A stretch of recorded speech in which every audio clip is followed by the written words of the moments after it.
You're watching Gouche Live featuring Paul Rosen, brought to you by the good people of Hockey News and great people at Paramount Sports Management. All right, sorry about the little bit of delay. Gouche was acting as producer again and sending everybody all these different codes, and sometimes I get my signals crossed. You've been producing for like the last, I don't know, it seems like 2 months. What is Val on hiatus doing another show? Well, Val's working hard on, obviously they're involved with the King Heights Academy, and he took a couple of weeks off. So I know we lost him for that. And unfortunately at 4 o'clock, it's a bad time for him right now because his son plays soccer. So we're just waiting to see what we're going to do with timing and that. But right now it's just you and me. And we've got Schopy coming on in a few seconds. Just before Schopy comes on, I wanted to talk a little bit about, obviously, the games that came up. I know Schopy's talking about why Grubauer is not in the net today. We'll talk to him about that. Yep. But one of the things I wanted to talk about is your Chicago Blackhawks tonight. What are your thoughts? Well, you know what? I'm proud of them. They've played well. Last game they were in it. It was an OT, beautiful OT winner by the Vegas Golden Knights. I think Vegas is the better team, and I think Chicago's just happy to be around. They're today's a critical game. If they can bring it to 2-1, they got a chance. If Vegas goes up 3-0, it's over, Kerry. Right, and of course tonight Pacioretty will not be in the lineup for injury's sake. So we'll see what's going on with that. Big news. Today, Gooch, the big news is Tuukka Rask in Boston. Yaroslav Halak plays. Boston wins. They're up 2-1 on Carolina. And, Tuukka Rask goes back home to be with his wife and his 3 young daughters. What's your thoughts on that? There must be more to the story because he knew that going into this. So maybe the wife has decided that maybe there's an issue. You know, we don't want to delve too deep into this. Maybe there's something going on personally with one of the children or something. I just can't see at this level. He knew it going in to be pulling it. So it's got to be something serious. It can't just be. From what I hear from Rask, what Rask was saying at the very beginning, he wasn't 100% in it. A couple of days ago, they showed an interview with him where he said he was not feeling like it was playoff hockey. It seemed more like an exhibition game for him. His heart wasn't in it. Then they talked to Don Sweeney, the general manager. He said Tuukka came to him and said his family and his young daughters are more important right at the moment. Boston is saying all the right things and allowed him to opt out. And he's done. He will not be back. As long as the Bruins go, it's all on the shoulders of Yaroslav Halak. Again, I don't want to be too hard on Rask right now. If it is that and it's solely over his family, I can understand that. But making a statement, his heart's not in it. My goodness. If it's a family matter, I get it. But he did make that statement prior to saying didn't feel like the playoffs. I'm concerned about that. That if I'm a player and my buddy backs out like that and it's not for the right reasons, it's pretty tough to accept it. But, time will tell. That'll come out. Hey, listen, we got Schopy on the line. 8-2 yesterday. Bayern Munich. I want to talk to him about that. And he's got some really interesting news about Tim Stutzler that I think we need to talk about. So, ladies and gentlemen, European correspondent Schopy. Hi guys. Hi, how are you? Hi. All the way from Krefeld, Germany. Yes. Schopy, I haven't talked to you in months. Yeah, right. I've had a holiday 3 weeks, and since Monday I am working, and so I'm happy to be here and to be on the show again. So. How was Gouche is showing his sweaters back there. Schopy, you know what that is? Yeah, that's from Timmendorf, I think. Huh? No, Evil. That's it used to be one of the Evil. Schopy, before we get started, I just want to ask you, because it's been a long time. How's everything in Germany going right now? How is the mood in Germany, and what's going on? Everybody safe? Yes, I think we have now a lot of issues again with Corona. The more people are infected since 3-4 weeks. It goes up again, now we are on the level the same level until May, and everybody is very angry that we will have a new wave in autumn, maybe. Yeah, and that's in Spain. It's brutal too at the moment. The island Mallorca, where I had holiday 2 weeks. Now our government said don't go to Mallorca, to the islands of Spain, because there are so many people again infected. So it's brutal.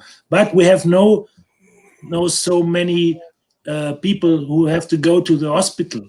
The hospitals are empty with corona patients, and so it's more younger people are infected in Germany now. Wow. But I think the young people, they had private parties and parties on the sea and whatever.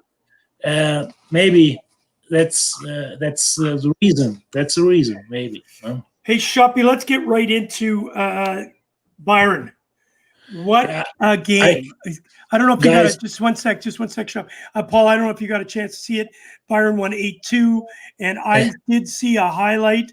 Our young Fonzie. My goodness, that kid's good. That was the moment in this game for the history in European soccer. This move from Alphonso Davies, it was unbelievable. It's unbelievable, Paul. The whole game I saw that on highlights. I saw the move that he did, which was like unbelievable. And the thing I love about this kid, he's very humble. There's no, he's not like in your face. He's not respectful. He's very respectful. Everybody likes him in Munich from the team. The older team, older players, Lewandowski or Müller, they said this guy is unbelievable team player and is fit and perfect for our team in Munich. And I think he will be a great soccer hero in Canada, maybe. Open roll, here we come. Will you ever get a chance to interview him, Schopy? Maybe when the league will start in September, middle of September, we start a new season. Now it's a European Champions League final tournament in Portugal. Every teams are in Portugal.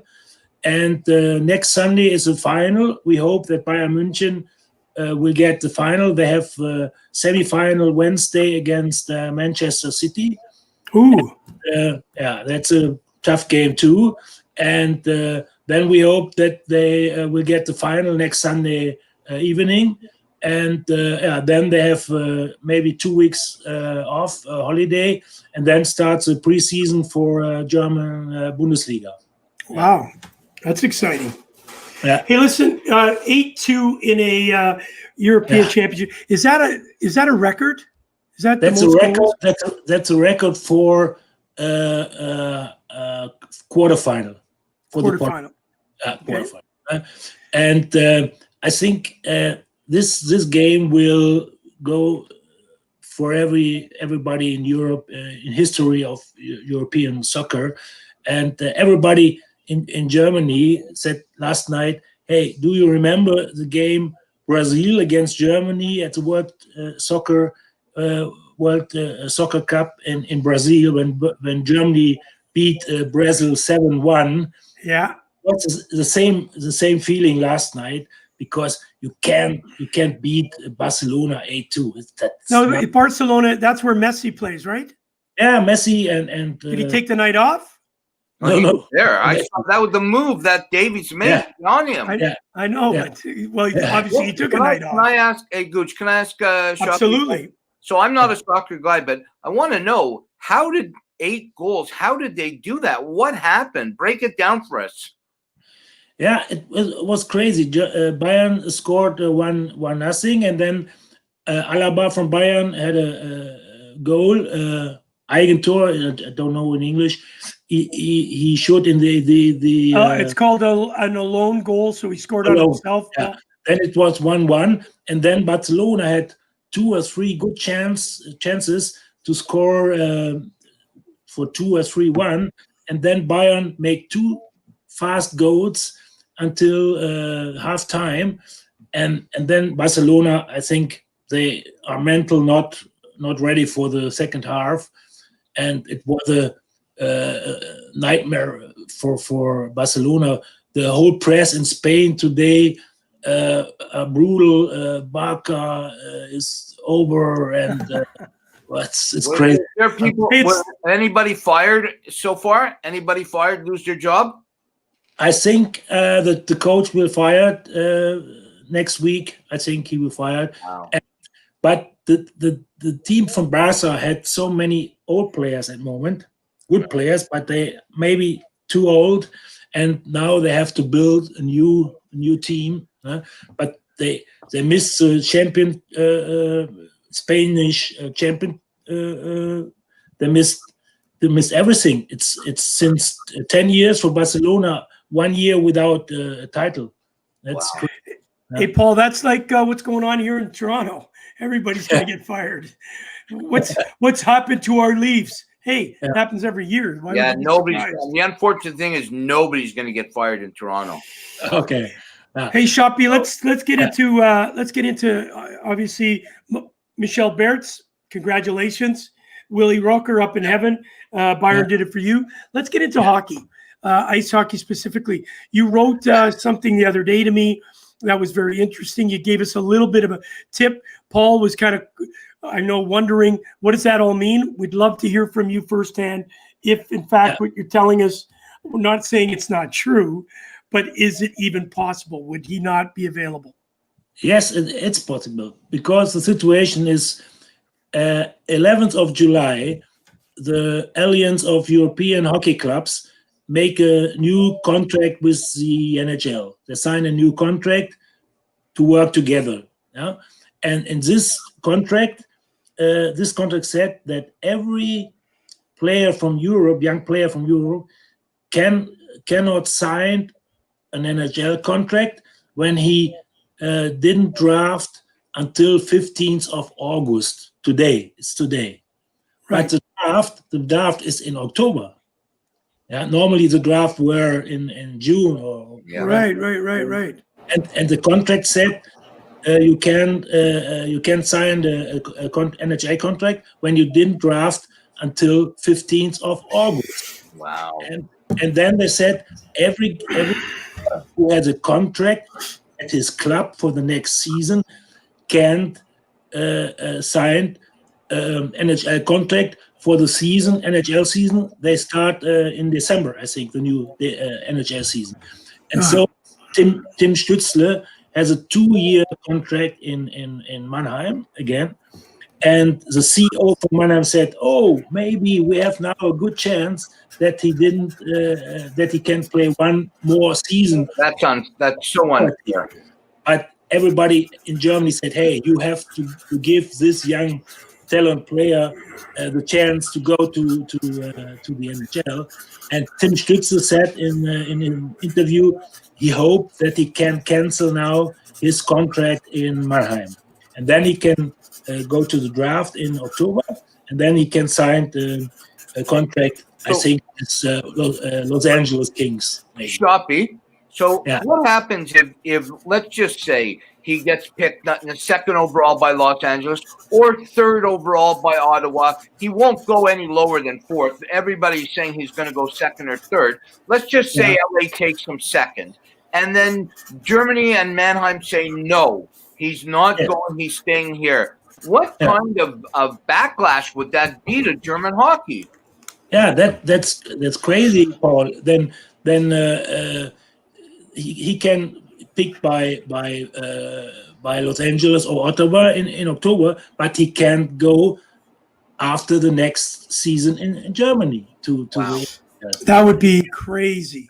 Yeah, that will be crazy for the other but the other 3, Peterka and Reichel, they have a contract signed now for German clubs. They can Also, no, they have no set. They can all right. They can sign a contract, NHL contract. And they're good talents. They're going to go in the first round. But Yeah. no, like Stitzler, he is going like Yeah. second or third, fourth. Finish fourth. He'll go second, third, or fourth. That's terrible. Yeah. Yeah. And he have to wait 1 year to go to Los Angeles. That's crazy. Huh? Now, does Schopy, is it possible that? Sorry, I was just getting a phone call. Is it possible that France Reindl gets involved? Is it a DB or is it a DEL? Who's going to have to be responsible for that? No, it is the decision is from the European Alliance hockey clubs, the Alliance of European hockey clubs. That's a contract, but the point is that Mannheim give him a chance and cancel his contract, and Mannheim say, "Hey, you have a chance. You must go to the NHL. We don't make your dream. We cancel your dream to go to the NHL." I think everybody in Germany, Reichel, Reindl, and the other Scheidnagel, they will say to Mannheim, "Hey," say to Mannheim, "Hey, you have to leave. You have to go to leave him to go to North America." For sure. Yeah, I can't see. Yeah, Paul, I just can't see the German Ice Hockey Federation wanting to get into that. I think France Reindl will make sure, because they've got such a good relationship with Germany now, of course, with Leon Draisaitl, and how that's all kind of played itself out. But that's very, very interesting. Listen, we got a few more minutes with you.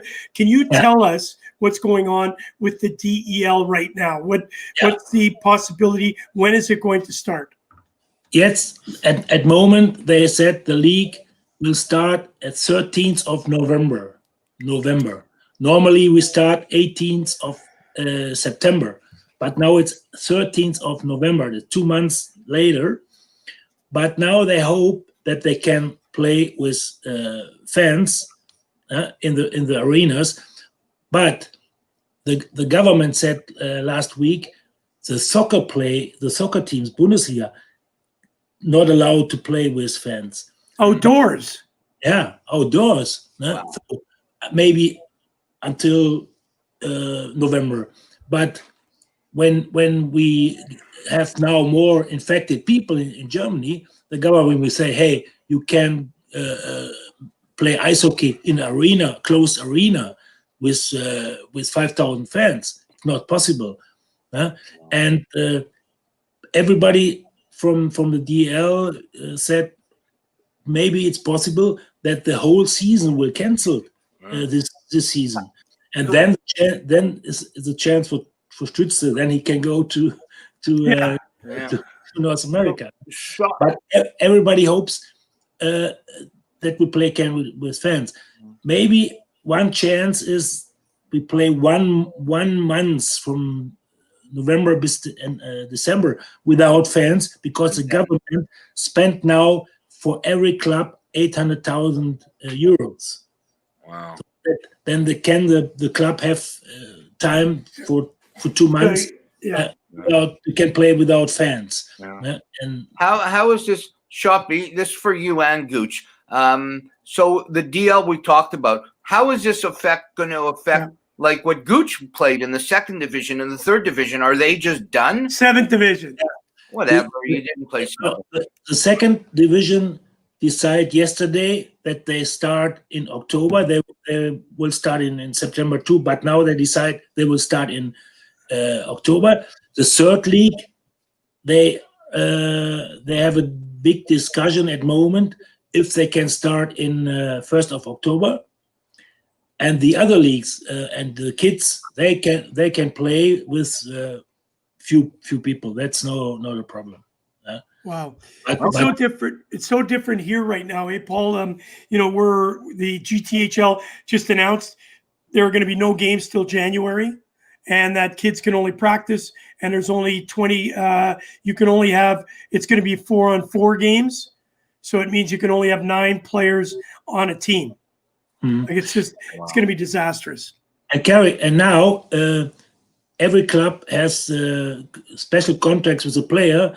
Every player get only 2,900 euros at the moment, and when they start practice, then they have to pay the players normal.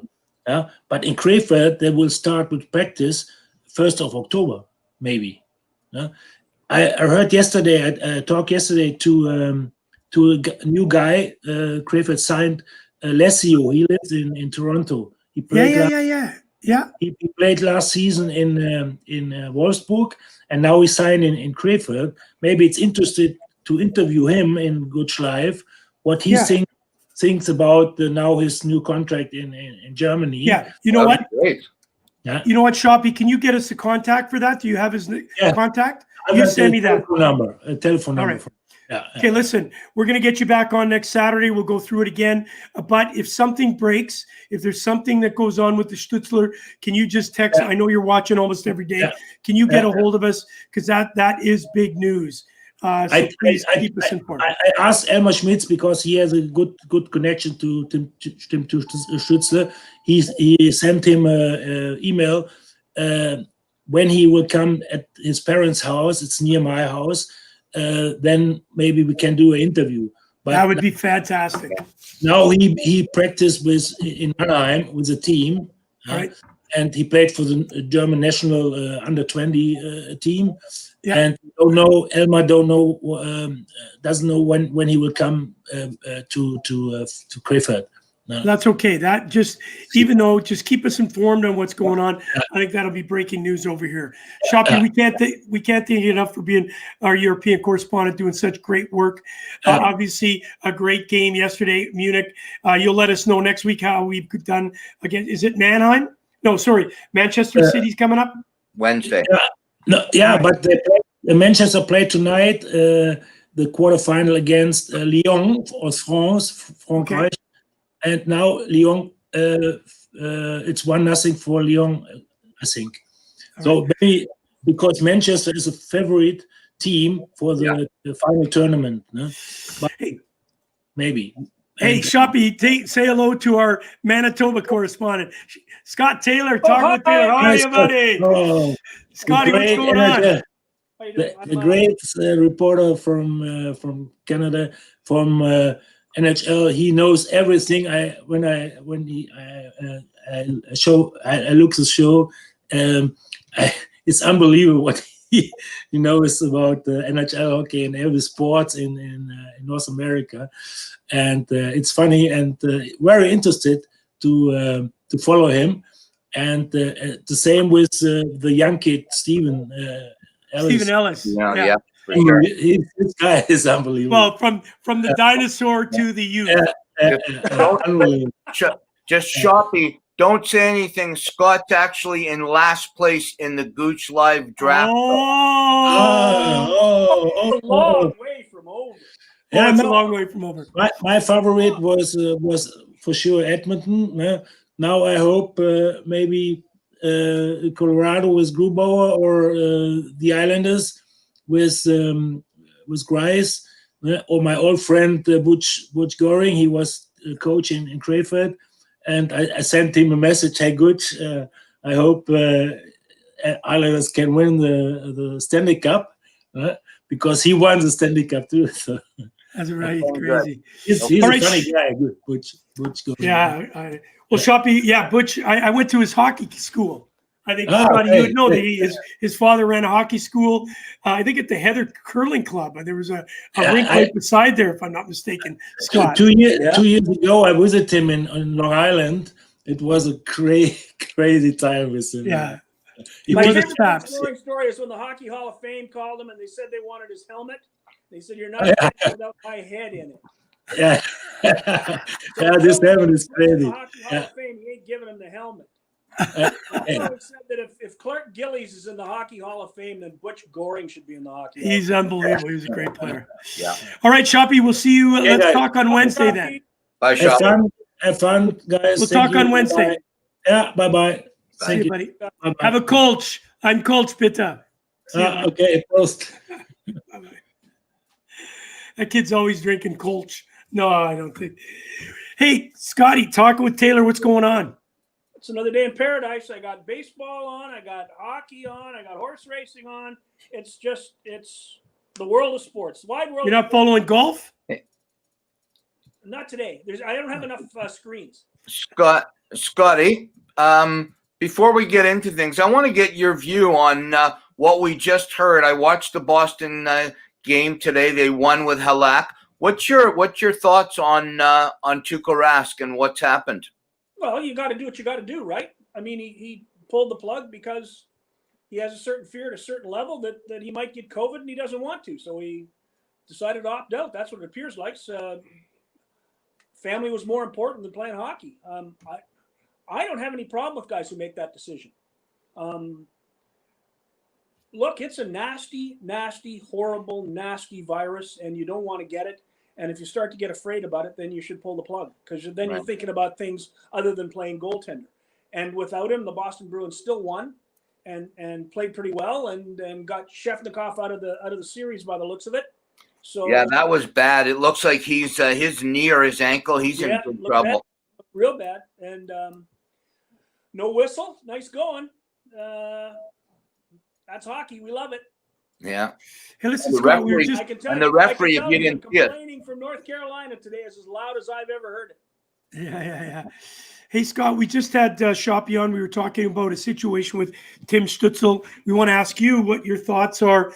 The ruling is I didn't understand it completely, but the makes of it is that because of the late date with the draft, there's a rule that does not allow a player who's already got a contract for the following season to be taken out of that contract and allowed to participate. So if it's, I think Paul said maybe it could be Los Angeles Kings or it could be the Oilers, Ottawa that picks him in the second or third overall, he's not able to come over.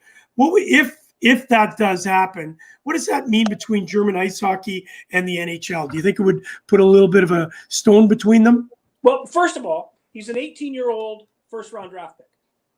And there's no guarantee he's going to play anyway, is there? I mean, the number one guy anymore isn't an absolute guarantee. It's a general guarantee, but not absolutely. Lafreniere, we know, is probably going to play, especially with the Rangers. But he's 18 years old.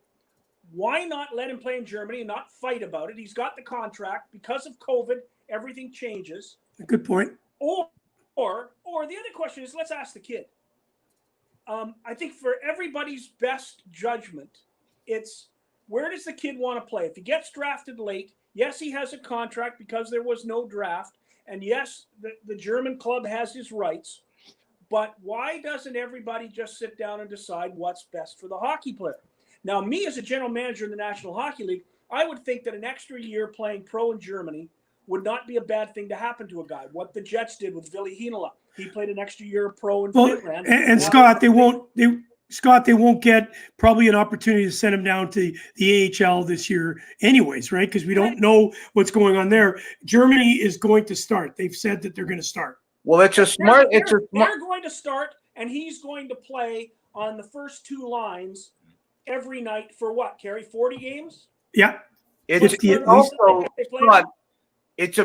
a smart idea. If a team like LA or Ottawa takes him, they're going to be nothing next year anyways. Why not let him play in Germany? That's a great idea. Let him get a pile of ice time. Let him score a bunch of goals and get confident. How many times have there been first-round draft picks? And we're not talking one or two. We're talking just first-round draft picks. And the first thing that a guy like my friend Kelly McCrimmon says in Las Vegas about Cody Glass, yeah, he could probably make the team as a fourth-line center. Or why doesn't he play in Portland and get 130 points in the Western Hockey League and win a bunch of awards and get his confidence this high? So he's got all the confidence in the world heading into a camp as a 19 or 20-year-old. There is no reason to push these guys at 18 into the NHL. No, I agree. For a guy like Lafreniere is going to turn your team around. Dale Howard-Chuck turned your team around. Connor McDavid, Sidney Crosby, these are guys who turn your team around. But they're the one guy. And if you're a third or a fourth pick overall, you're a very, very good player, an extremely good player. But in a season where we don't know exactly what's going to happen, why not put him in a place where we know exactly what's going to happen? And that is he's going to play 40 or 50 games and play 22 minutes a night in a good German pro league. Don't disagree. That's where you should be. Paul, just before you ask a question, Scotty, I got this one for obviously the Montreal Canadiens. A whole bunch of reasons why they played so well, but the one that's probably underlining is what went on with Coach Julian. Your thoughts on how that type of situation creates a team just to rally? Like they looked like world beaters. Well, they won one for the Gipper, didn't they? I don't think there's any question about that. And Carey Price was tremendous. I think the most important thing is there's a general feeling that after the stent was put in that he was going to be fine, and he'll probably live another 10 years to yell at them. So that's the important thing, is that they know their coach is okay, that he's going to be back, that he's healthy. They played well because A, they had to play well. They had to win a hockey game, and B, they have a great goalie. And you can really, really play offensively, as you know, Carey, when you know there's a guy taking Carey at the back end. So if you've got a great goaltender, you can pinch. You can take a chance on offense. You can do what my friend Zach Whitecloud did last week when the Vegas Knights needed a goal. He's a defensive defenseman, but he saw an opening, went to the net, got the pass, scored the goal, tied the game, and the Knights went on to win 6-4. The reality is that if you've got good goaltending, you play a different hockey game than a team that doesn't have good goaltending. We watched Boston today at the start. They weren't sure. They weren't certain. They played a rock-solid defensive game for the first, 40 minutes of that hockey game. They were solid. And by then, they were in control of everything. Yeah. They turned good defense into enough offense to win. Yeah, but absolutely. you could tell that the Bruins were a little bit concerned about, okay, Tuukka's not here. We got to go with a different guy. Let's protect him. Let's make sure he's okay. And boy, they did a great job checking today. And that's a big Carolina team with lots of speed. Checked him and checked him and checked him. I thought Boston played a grade A hockey game for a team that was probably a little bit concerned about their goaltending situation. In Montreal, they put 5 up because they weren't concerned at all. They knew Carey Price would save them. They just went for it and scored a bunch of goals and played terrifically and maybe played their best game of this whole bubble situation. Yeah, I think so too. That was probably their best game of the lot. The Julian thing comes into it. The fact they had to win because you're down. The fact that Philly had played so well. The fact that they had to figure out a way to beat Carter Hart. And they chased him out of the net. They chased him right out of the net. So as a last place guy, I was pleased that my Canadians won that game, even though that's not my team. But I was pleased. Let's also not forget that in Boston, Halak is not some kid. He's been around. He's been a number one. He's a good goalie. Oh, he is, but he's been sitting. And when you're not Tuukka Rask, you're a backup goaltender, right? Like in Winnipeg, Hellebuck's the guy. Laurent Brossoit has played some very, very good games for the Jets this season. He's played some very good games. Yeah. But the Jets play a different hockey game when Brossoit's in goal as opposed to when Hellebuck's in goal. They don't take the chances they take offensively when Hellebuck's the goaltender as opposed to Brossoit being the goaltender. And I think all teams are that way with their number 2 guy. Absolutely. When defense is most important to teams. Yeah. Because you have to give your starter a rest anyway, right? Your defensive guy or your second guy is going to play 20 to 25 games a year anyway these days. Yeah. Like well, that was the question. Guy who plays 70, but not many. And Paul, you're a goaltender. That was the question that came to us today, Scott, from Schopy. Why is Grubauer not back in the net with the Avalanche? They're playing back to back. Yes. Yeah.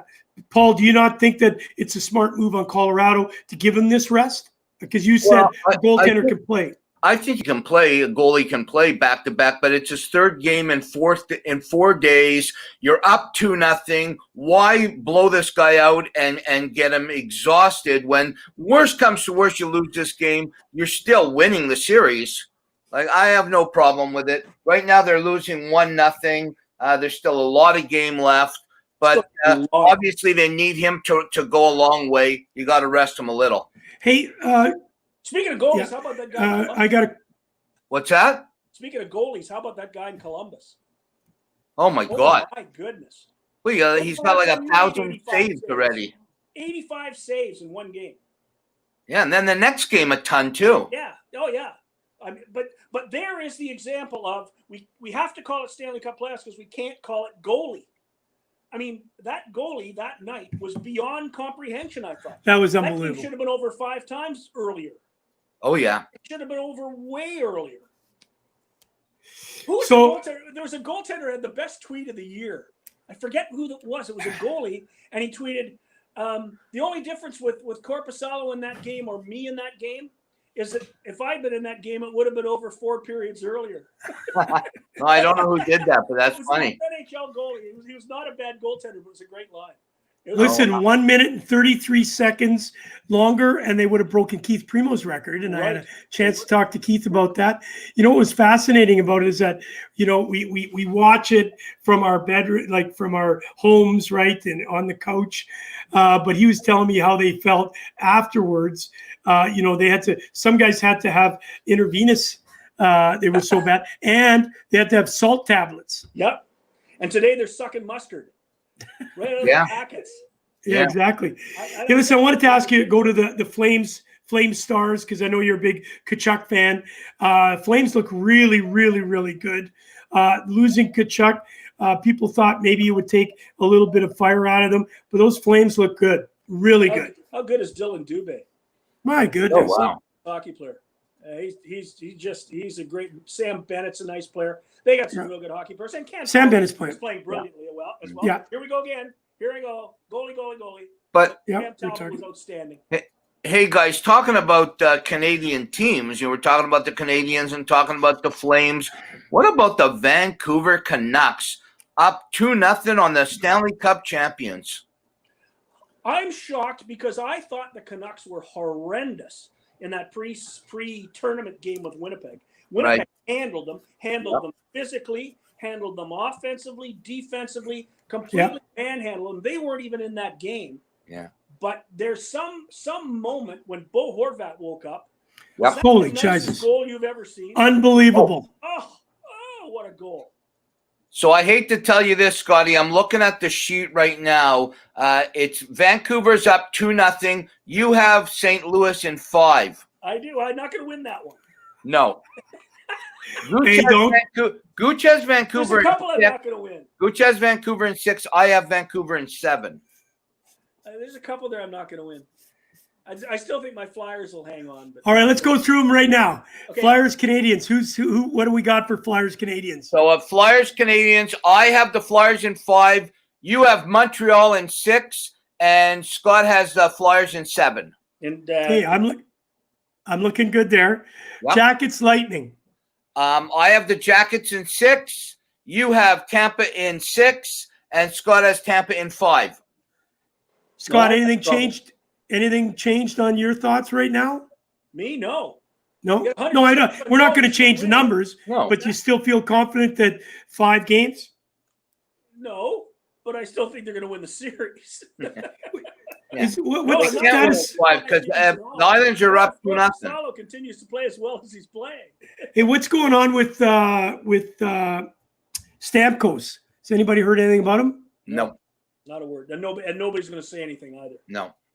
All right. Flame Stars. I know we just talked on that one. It may go 4 straight. It might. Yeah. At least at the Flames part. I have Calgary in 5. Gouche, you have Calgary in 6. Scott has Calgary in 7. Holy Jesus. Okay. We're going to get fun there. Hurricane Bruins. I know I picked the Hurricanes. The Hurricanes. I have the Hurricanes in 6. You have the Hurricanes in 7. Scott has Boston in 6. He's looking good I get there. one there. I think I got a couple of points in that baby. Yeah, you might. The Hawks, Vegas. I have Vegas in 6. You have Vegas in 5. Scott has Vegas in 5. Yeah, I think we're good. I think we're good, Scott. I think Chicago's going to take 1. Well, Islanders, Caps. you know what? After Yeah. watching them, I'd be surprised. I just think Vegas is way too good, but Yeah. you never know. Yeah. That might be a 4 straight, that one. Islanders, Caps. I have the Islanders in 6. You have the Islanders in 7, Gooch, and Scotty has the Caps in 6. Well, that was going to be my upset against my old friend Barry Trotz, Hmm. but it doesn't look like it's happening. Ovechkin's got to play a little bit better. But you could, if the Caps win 4 straight, you could. Yeah, there you go. Yeah, good luck. Hey, do you think Barry Trotz will speak to you again if he finds out that you went against him. Have you ever met Barry? I love He's one of the nicest human beings that ever walked. Hey. Remember the elbow I gave Mark McKay? Yes. Mm-hmm. Okay. 2 weeks after that, Barry Trotz, I had my head down coming over the red line, and Barry Trotz laid me out. Like oh my God. You know how tough he was. Like he was the nicest guy in the world, but strong as an like that kid. Yeah, but how many hockey players do you know that when the game started, they were like from another planet? Like you'd never meet a nicer guy than Dave Semenko. No. Like he's as nice a person as ever. Colton Orr. I mean, what a great. Colton's fantastic. Love Colton. You know, McFrey. What's the guy that? God, how can I forget his name? Fraser McLaren. Oh my God. I played golf with Fraser in your tournament. Yeah. There is not a nicer young man that walks this planet than Fraser McLaren. But Jimmy Man. Once the game starts, he'll fight you, your brother, your mother, your mother's mother. He'll fight anybody and not even notice who it is. He'll just fight them. It's hockey. It's an odd thing, but throughout my experience in the National Hockey League, the nicest people have been the goons. Yeah. And just Jimmy Man, Dave. The only one that isn't in that list is Tiger Williams. Yeah. Tiger Williams was a jackass from day one. He's a jackass now. He was a jackass when he played. I played golf with him once. He is a major league jackass. How do you feel about him? I don't like him at all. And I know a lot of other people don't like him either. But I'll tell you what. You talk about some of those guys who played in the National. Jimmy Mann. Oh, my goodness. Yeah, great guy. Great dude. Yeah. He's a really – have you ever interviewed him? He was with us, you and me. Yeah. But I mean – at the golf tournament. On this show. Yeah, of course we have. He's got the best stories. Hey, you know what? We got to get him on with you next. Sure, if you're, we'll get him on next weekend because he's got great stories. Hey, Jimmy Kite, there's another great guy. Yeah. Have you ever interviewed Jimmy Kite? We have not. Guess. Yeah. Jimmy Kite had the funniest line in the history of Winnipeg. Yeah. He had just been decked on one punch by Probert and knocked cold. And it had come a week after Donnie Lalonde had fought the world light heavyweight You told me this. against Sugar Ray Leonard, and Leonard broke his larynx. Like punched him once, and that was the end of Donnie. Punched him in the neck. That was the end of Donnie. So a week later, Donnie Lalonde is named to the Order of the Buffalo Hunt, which is the highest honor you can get in the province of Manitoba. And Jimmy Kite, of course, was not. So it's after a game in Winnipeg, and we're talking with Kite, and he says, Scott, tell me something. How does Donnie Lalonde get in the Order of the Buffalo Hunt, and I don't? And he went down on one punch, and I went down on one punch. Well, I tell you, Jimmy is Jimmy in the disabled community. Oh. Jimmy is he runs the Canadian Deaf Hockey Program. Mm-hmm. He's an incredible guy. Yeah, one of the finest gentlemen I've ever met. Yep, absolutely. All right, we're moving on. Boy, Coyote, tough. Was he? He was a tough kid. Yeah, absolutely. Coyotes, Avs. Ian Cole is looking good. I have Colorado in 6. Scott has Colorado in 7. Gouche has Colorado in the sweep in 4. Who's on my team? You're now 1-0, but there's a lot of hockey. There's lots to go. Lots to go. Yeah. Hey, Darcy Kemper playing great hockey. In 5, just so you know. What? I have the Blues in 5. Yeah, you're in trouble. Hey, listen, don't forget, you know who looked really, really good, I got to say, was Phil Kessel. He looked good last night, and I watched the first couple of minutes today. He looks determined. He had a great opportunity to score. What's interesting about Phil Kessel, and you know these guys, Kerry, from when you played, wherever he goes, the puck goes with him. Yeah. He is one of those guys that is always around the puck. Austin Matthews is one of those players. Crosby is always one of those players. But it's amazing to me that wherever the puck goes, Phil Kessel seems to be on top of it.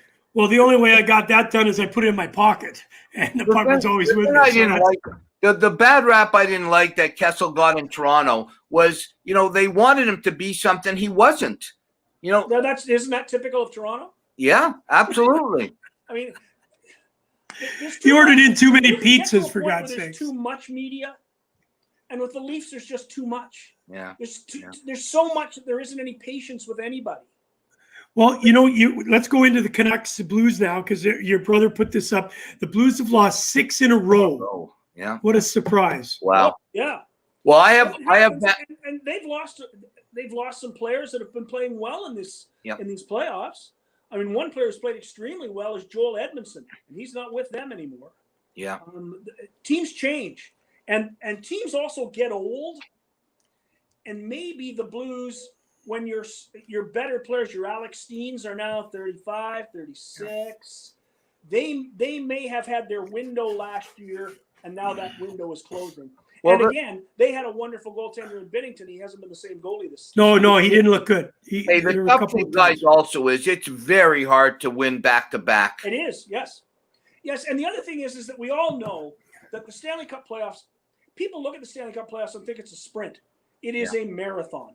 Yep. It goes on seemingly forever. 7-game series after 7-game series. You gotta win 16 games with 28 chances. And boy, that's a hard thing to do. Well, now there's teams that the teams that had to play the playing round, they got to win 19. Yes. Hey, guys. You're right. Yeah, I want to change gears. I want to go back up to the Jackets Lightning. Paul, you know this for sure. Scott, you've watched a lot of hockeys. There are some teams that just get in some teams' heads. Yes. Are the Jackets the team that have because what they did to them last year, and I thought the Lightning had a really good first game, and I thought they'd come out in the second game knowing that they could put the throttle down, and they didn't. They disappointed. And now that Columbus is in the position they're in, could they be in the minds of the Tampa Bay Lightning? Of course they are. And more than anything else, that goalie's in their head. He's living rent-free. Vacation 2020. Driving less could help you save on your car insurance with Bel Air Direct. Why don't you turn that What down? was that? I'm trying to get this off. Sorry. No, this is. Hang on, I need it on for a sec because it's got all my stats in front of me. So for some reason, Colorado's on a power play.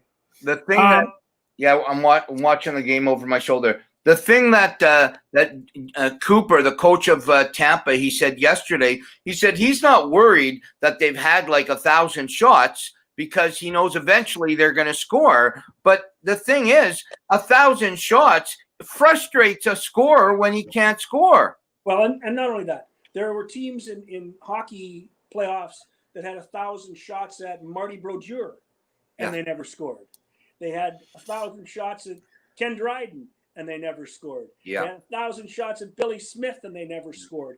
The reality is that if Korpisalo continues to do what he's doing to them, it's going to drive them crazy. And right now, he's the difference in that series. Oh, yeah.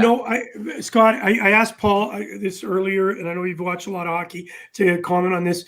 Let's go back to the Toronto Maple Leafs for a second when we're talking about goaltending. It's 1-0 Columbus. They dumped the puck in the corner.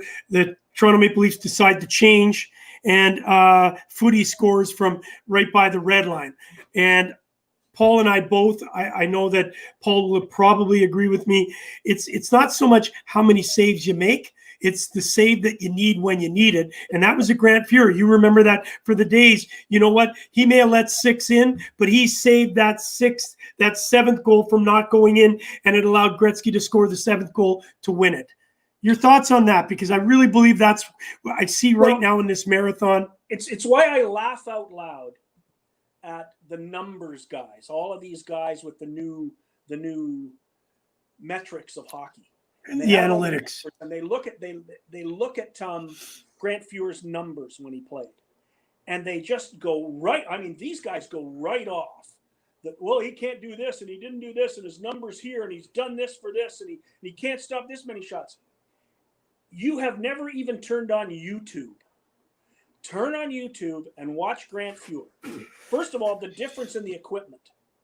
Yeah.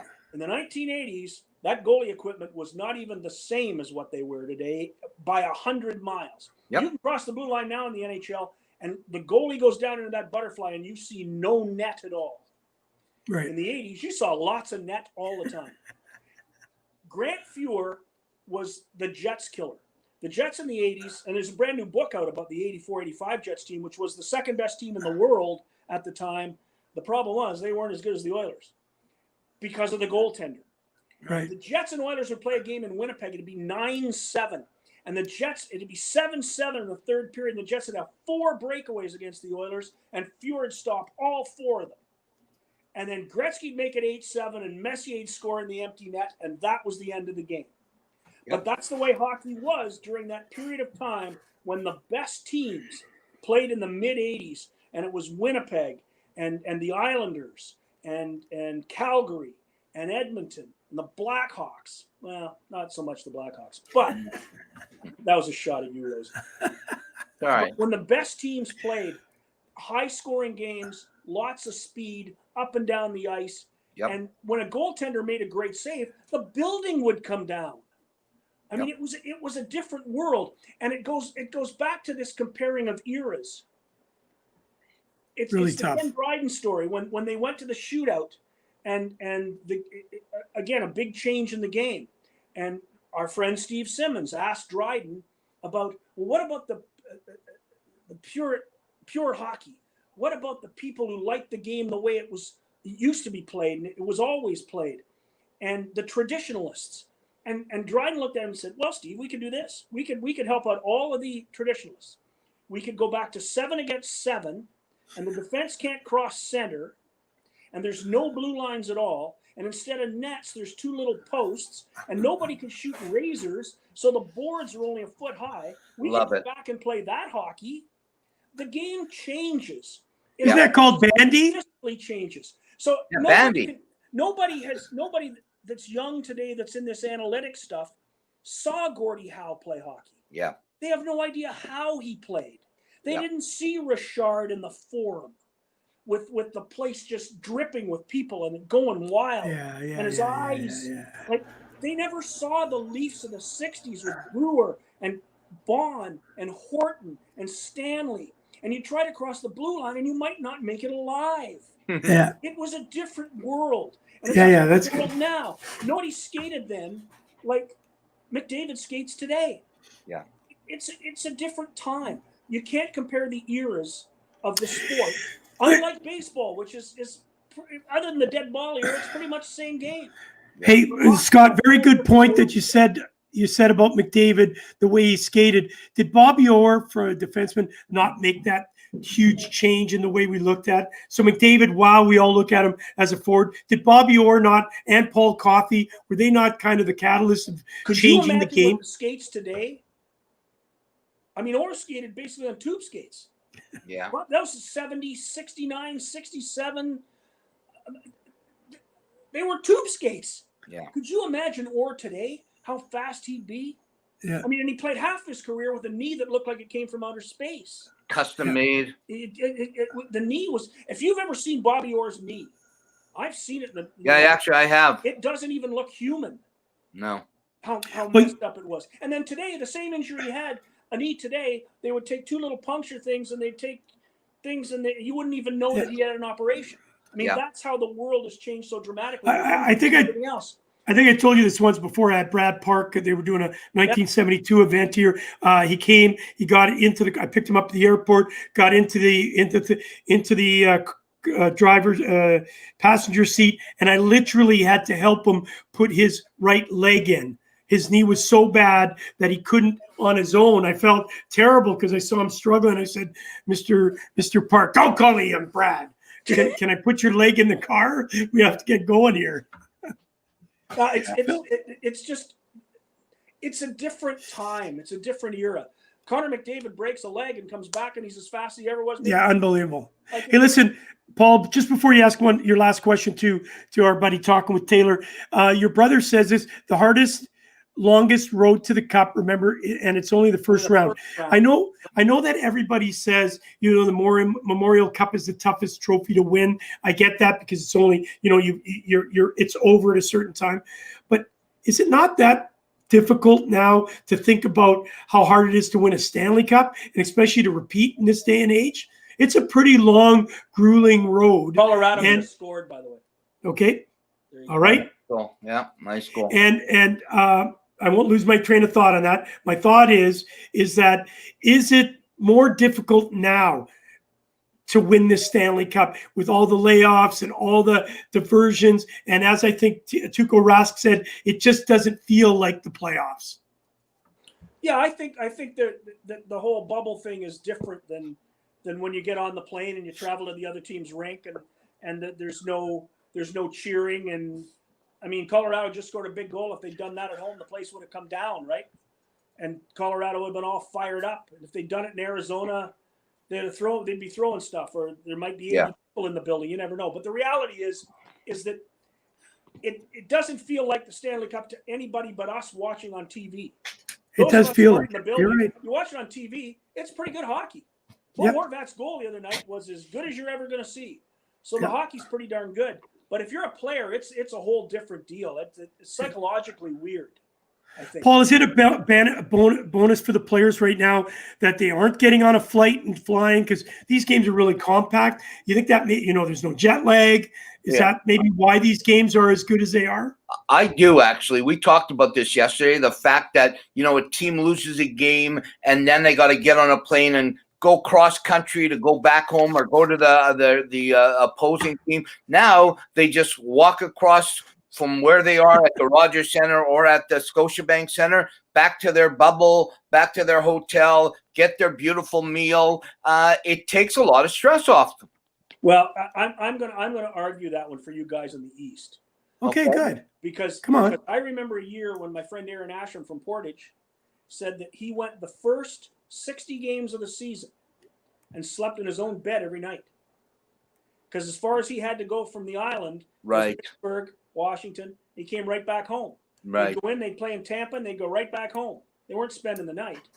They'd go in the day before, they'd get used to the area. In the East, it wasn't that big a deal. It wasn't, the travel wasn't terrible. And you've been on those chartered flights that they have now. Yeah. It's better than the hotel. Yeah. Yeah, true. Those chartered flights are awesome. The food's spectacular. The service is out of this world. I mean, it's not like they're having a really hard life. The West is a little different. Yeah. I mean, if you're playing in Columbus and you're playing like the Kings in a playoff series, that's a whole different argument, flying from Ohio to California. Then I see where it fits in. But for Eastern teams, I don't think the first 3 rounds of the playoffs are as tough as they are for the West. Yeah, I agree with you. Good point.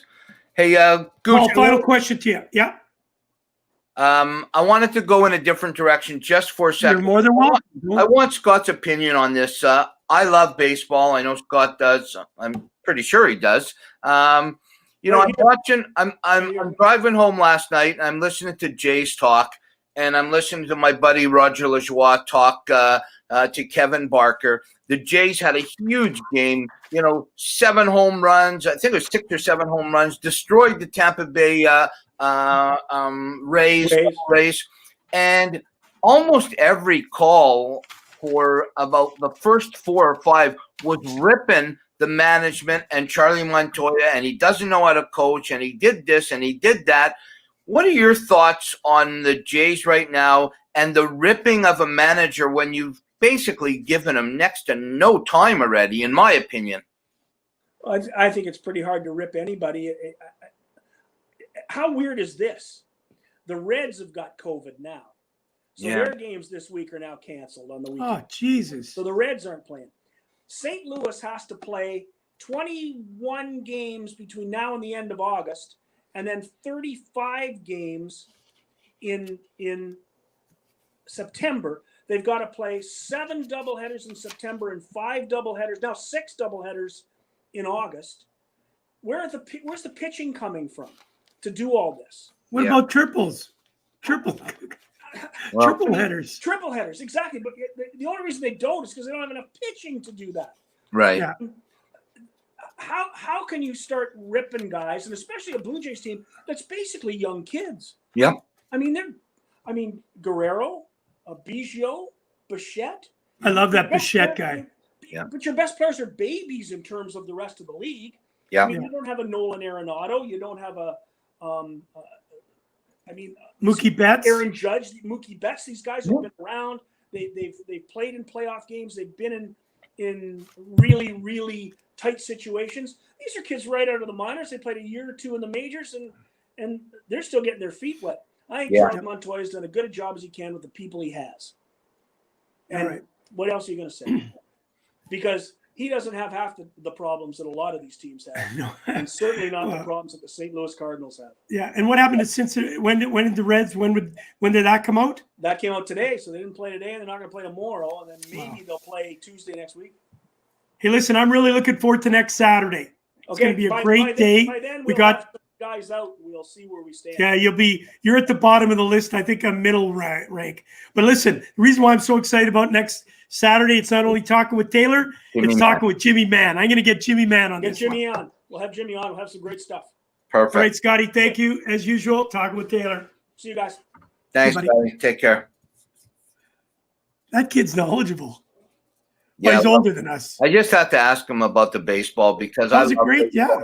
It's just the stuff that's going on right now. It's insane. Well, I never heard that. I watched part of the game yesterday, and man, those balls were just flying out. It was like, holy mackerel. Now they're taught, when teams are playing doubleheaders, and they're playing a lot of them, they're not 9-inning doubleheaders. They're 7-inning doubleheaders. Right, and of course, when they put the second, when they go into extra innings, the man goes to second. That makes a huge difference. I watched the Blue Jays play when it was they came back and tied at 11-11. And then lost it next inning to 14. There's a little bit of luck there too, right? If that guy's not on second base, I don't know if they took that from international play. In international play, in fast pitch, in international play, you start with a man at second base. So they did that. They didn't want games going 15, 17 innings when they had to play the next day. So that's what they're doing with doubleheaders. Will be 7 innings. It's just baseball. I don't know. I think they of all the sports, they've got it wrong. Yeah, no question. All right. Listen, Paul, tomorrow, 11 o'clock, if you're available in the morning, we get a chance to talk to a lovely lady. Her name is Jill Whitley. I had a chance to talk to her yesterday. You got to look at her story. She's an absolute, she reminds me a lot of you. You'll be able to see that she's a huge inspiration. She's going to become part of our whole ambassadorship. That late, Kelly Ewing, Jules St. Louis, Kendra Fisher. We've just got a corral of incredibly powerful women involved with us now. What's your name, Gouche? Jill Wheatley. I'll send you the article. Rob Frid was so gracious to get her involved. She's in Nepal right at this particular moment. She had a very serious accident, probably was not expected to live. She had a brain injury, a TBI, and she lost sight in one eye, and she has 70% vision in the other, and she's climbing mountains. It's crazy. Wow. Yeah, I'm looking forward to reading up on her, and tomorrow at 11 a.m. You got it. I'll send it because she is in Nepal. It's about 8 o'clock at night there. I just felt it was so important. I couldn't get her on for Monday. She had another commitment, but to get her on and have her story told, I'll tell you what, do not miss it. Everyone that's listening onto this podcast, tomorrow, 11 o'clock in the morning, Eastern Standard Time, you are going to hear an inspirational woman. Perfect. Looking forward to it. Okay, bud, what's the score now? Still 1-1? It's 1-1 with 2 minutes left in the second. Colorado is all over Arizona, but Darcy Kemper is playing great. All right, go Hawks, go. Give it a shot. One game. You got it, buddy. All right. Later. Have a good Saturday. You too, buddy.